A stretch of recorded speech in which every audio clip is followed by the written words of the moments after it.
Kepada yang terhormat Bapak Presiden Republik Indonesia, Pak Jokowi. Indonesia merah darahku, putih tulangku, bersatu dalam semangatmu. Kenyang pelangi hingga. Melanjuti dua surat cinta yang sudah kami sampaikan, sekarang kami sampaikan surat cinta yang ketiga untuk Bapak Presiden, perihal mari buktikan virus atau bukan. Di sini kita bicara tentang medical science. Jadi bukan untuk berdebat di kolom komen, di medsos, dan lain-lain, melainkan pembuktian di lab. Perlu kami sampaikan bahwa kami ini bukan anti vaksin, Pak. Saya waktu kecil divaksin, aman-aman aja. Everyone can see there's a change in me. Persoalannya adalah ada yang kuat dan ada yang tidak kuat. Seperti orang mau disuntik biasa aja kan dokternya nanya, Bapak atau Ibu ada alergi obat apa enggak? Kalau semua orang dimasukkan cairan kimia yang sama, obat keras, risikonya bisa fatal. Tell me, teddy bear, why love is so unfair. Yang nggak kuat itu bisa autis, bisa lumpuh, bisa mati. Ini sudah kami sampaikan di surat cinta yang pertama. Kemudian juga poin yang kami sampaikan adalah vaksin kalau tergesa-gesa itu cilaka. Seperti kasus di Filipina, di Sudan, juga uji coba COVID AstraZeneca yang di Brazil, dan lain-lain. Kami sangat berbesar hati mendengar bahwa Pak Presiden meminta agar vaksinasi jangan tergesa-gesa. Inilah yang kami harapkan, Pak. Kemudian juga ID juga menyuarakan hal yang sama, jangan tergesa-gesa. Sikap seperti inilah yang dibutuhkan oleh rakyat. Di sisi lain, di tanggal yang sama yaitu Oktober kemarin, Presiden Brazil dengan tegas menolak vaksin buatan Cina karena tidak ingin rakyat Brazil menjadi kelinci percobaan. Ini adalah sikap tegas untuk membela rakyatnya. Kenapa dia bilang nggak mau jadi kelinci percobaan? Karena Brazil itu penduduknya banyak untuk ukuran Amerika. Jumlah penduduk 200 juta orang masih lebih sedikit dari Indonesia. Jumlah penduduk itu dianggap orang sebagai pasar untuk vaksin. Dia nggak mau itu. Kemudian kami menyampaikan surat cinta ini karena kami memiliki berbagai informasi kredibel yang tidak banyak diketahui oleh publik. Ini yang mau kita sampaikan, Pak. Dari sini kita akan mengetahui mengapa ada mitos virus yang bermutasi terus. Akibatnya vaksin nggak akan bisa mengatasi virus yang bermutasi terus. Jadi sekarang yang penting itu jualan vaksin. Kalau nanti nggak mujarab tinggal bilang virusnya bermutasi. Ngapain dibeli? Dan kami juga menyampaikan apa solusi konkret dari persoalan ini. Ini semua bukan kami yang mengarang, Pak. Kami nggak bikin teori. Kami hanya merangkum dari berbagai dokumen, yaitu jurnal ilmiah, buku-buku ilmiah, rekaman wawancara, dan lain sebagainya. Kami tuangkan dalam bahasa yang sederhana sehingga rakyat yang awam bisa mengerti sesuai dengan fungsi pers untuk mencerdaskan bangsa. Dari sekian banyak referensi ini, yang paling penting adalah 3 orang penemu dan pemenang Nobel, seperti yang sudah kami sampaikan pada surat cinta yang pertama. 3 orang ini, yang pertama adalah Profesor Robert Koch.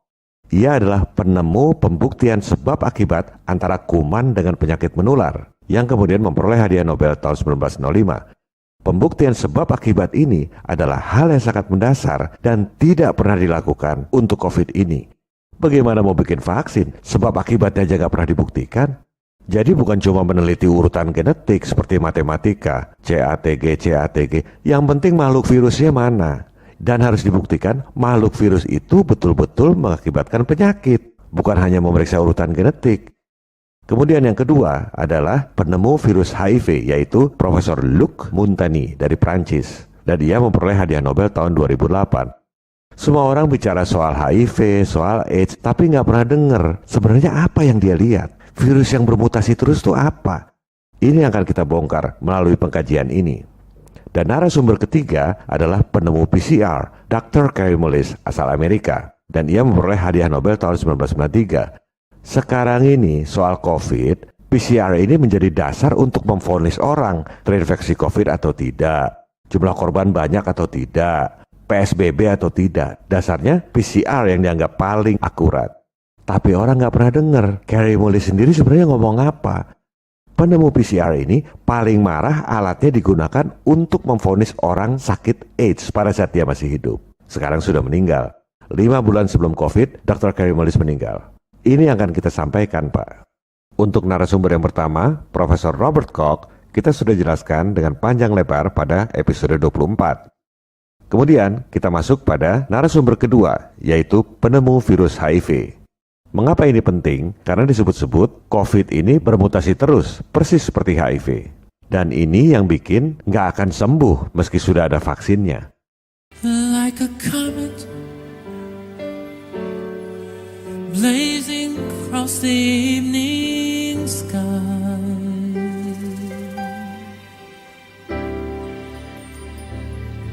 gone too soon.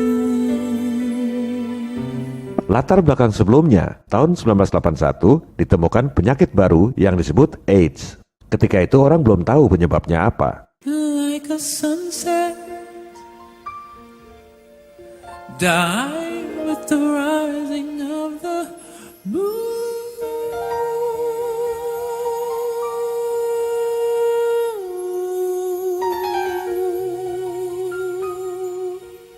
Kemudian, ada 4 temuan ilmiah yang sangat penting di tahun 83 dan 84.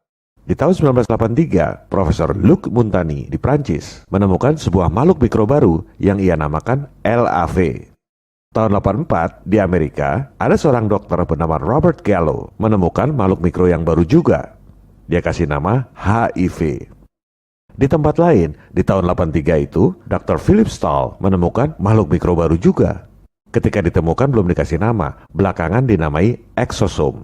Dan di tahun 83 itu juga ditemukan sebuah alat uji DNA. Bukan uji virus, tapi uji DNA yang disebut Polymerase Chain Reaction, PCR, oleh Dr. Kary Mullis, narasumber kita yang ketiga.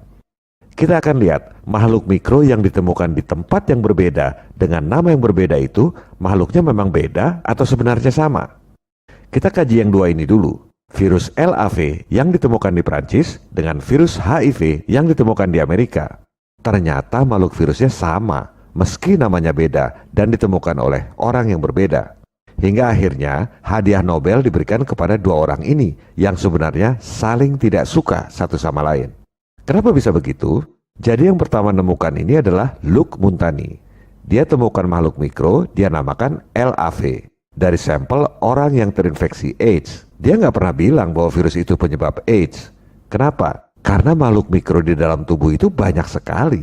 Bukan berarti kalau ada virus di sampel orang sakit, maka penyebabnya adalah virus itu. Belum tentu. Harus dibuktikan sebab akibatnya dengan metode yang gold standard. Kenapa ini penting? Karena kalau asal tunjuk virus itu penyebab penyakit, virusnya dibunuh, padahal bukan itu penyebabnya. Ya nggak bakal sembuh. Maka Montagny nggak pernah bilang kalau HIV itu adalah penyebab AIDS, karena dia nggak pernah buktikan sebab akibatnya. Ini adalah saintis yang jujur. Beberapa bulan kemudian, di Amerika, Dr. Gallo mengaku menemukan virus baru. Dia kasih nama HIV. Padahal dia ngambil sampel yang dari Prancis itu. Kemudian, dia bikin konferensi pers bahwa saya sudah nemu penyebab penyakit AIDS. Namanya virus HIV. Padahal dia nggak pernah buktikan bahwa HIV itu penyebab AIDS. Mari kita dengar pernyataan Dr. Kary Mullis, sang penemu PCR dan pemenang Nobel tentang kebohongan HIV adalah penyebab AIDS yang diklaim oleh Dr. Gallo. Like a castle built on sandy beach,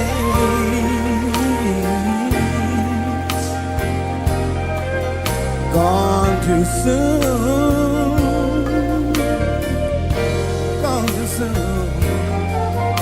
Just because Bob Gallo gets up, takes his sunglasses off and says, "Gentlemen, you discovered the cause of AIDS." That's all we have. New York Times article, CDC report, that's all we have. That's not enough.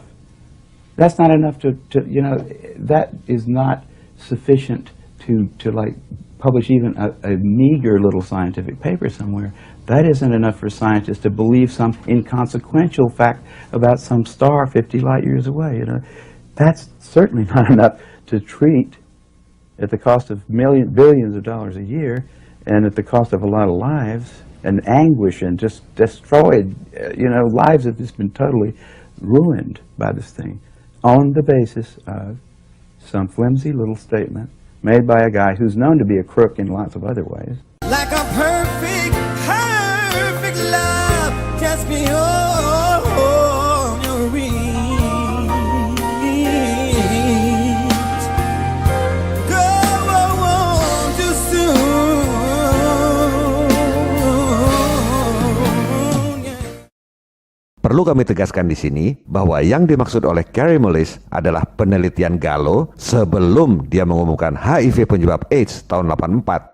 Bukan penelitian HIV setelah tahun 84. Ini penting sebab banyak bantahan dari para antek Nekolim yang tidak ingin kejahatannya terbongkar mengatakan bahwa Kary Mullis ngawur. Ini buktinya banyak penelitian tentang HIV. Coba buka matanya, tahun berapa penelitiannya? Masa diumumkan dulu tahun 84, kemudian penelitiannya belakangan? Itu sih bukan penelitian, tapi pesanan, pembenaran. Mbok ya jangan sebodoh itulah kalau mau bantah. Atau sekalian kami ajukan tantangan buat para antek Nekolim yang sok jadi Tuhan yang menghakimi hoax. Kalau mereka bisa tunjukkan penelitian pembuktian sebab akibat antara HIV dengan AIDS sesuai gold standard sebelum diumumkan oleh Gallo tahun 84, saya akan hapus semua video saya tentang COVID dan saya tak akan pernah bikin video tentang COVID lagi. Sebaliknya, kalau nggak bisa buktikan, berhentilah jadi kacung Nekolim. Mengharap duit receh dari IFCN yang didanai oleh Soros dan Bill Gates menurut Parlemen Eropa. Kita bukan bangsa pelacur, jual diri pada asing dengan harga murah lagi. Indonesia, negaraku.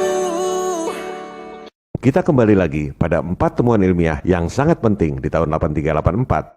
Terbukti, makhluk mikro yang ditemukan di benua yang berbeda oleh orang yang berbeda, dikasih nama yang berbeda, ternyata bisa saja makhluknya sama. Memang wajarnya, jika orang nemu spesies baru, nggak langsung tahu makhluk itu fungsinya apa. Butuh waktu penelitian yang lama untuk memastikan apa fungsi dari makhluk mikro tersebut. Nggak gampang. Mengapa Dr. Gallo mengumumkan HIV penyebab AIDS, padahal dia nggak pernah lakukan pembuktian sebab akibat sesuai gold standard? Duit, Pak. Karena di Amerika itu, tiap ada virus baru, turunlah anggaran miliaran dolar untuk meneliti. Jadi Gallo ngarang cerita HIV penyebab AIDS supaya dapat dana penelitian. Ini kata media New Scientist. Lantas, mengapa pernyataan Gallo langsung disetujui oleh CDC dan HIV dipublikasikan sebagai penyebab AIDS? Duit juga, Pak. Berikut adalah pernyataan penemu PCR dan pemenang Nobel tentang rekayasa epidemi AIDS oleh CDC. The CDC hadn't had a good plague since polio. Their funding was probably going to be cut back if they didn't come up with one. The guy that was the head of the CDC, in fact, wrote memos that have been obtained, where he describes this as hot stuff. Those guys have got an agenda, which is not what we would like them to have, being that we pay for them to take care of our health in some way. Sudah serusak itulah mafia medis di Amerika, yang lucunya dikira pahlawan kemanusiaan oleh orang-orang Indonesia.